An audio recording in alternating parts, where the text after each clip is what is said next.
எனக்கு ஸ்ட்ராபெர்ரி செடி வைக்கணுங்கிறது ரொம்ப ஆசை. அதனால ஒரு 2 மாதத்துக்கு முன்னாடி போயிட்டு ஒரு ஸ்ட்ராபெர்ரி செடி வாங்கிட்டு வந்தேன்.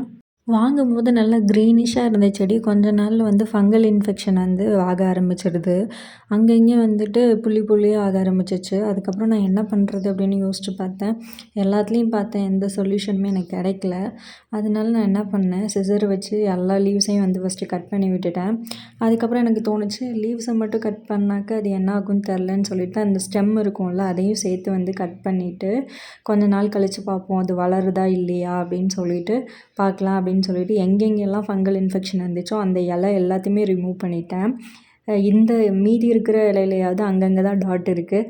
ஆனால் முன்னாடி இருந்ததில் ஃபுல் லீவ்ஸுமே வந்து டாட் டாட்டாக இருந்துச்சு. அதனால செடி ஃபுல்லாக அஃபெக்ட் ஆகிடக்கூடாதுன்னு இலையெல்லாம் கட் பண்ணிவிட்டு அந்த தண்டையும் கட் பண்ணி விட்டுட்டேன்.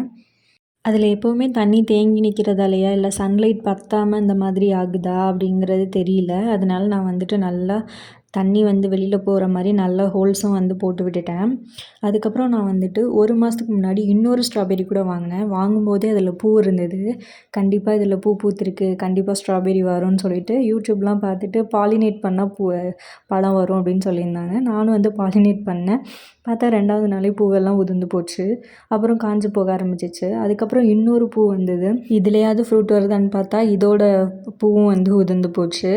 பார்க்கலாம் வெயிட் பண்ணி, இதுலேருந்து எதுவும் பழம் வருதா அப்படின்னு சொல்லிட்டு வெயிட் பண்ணி தான் பார்க்கணும்.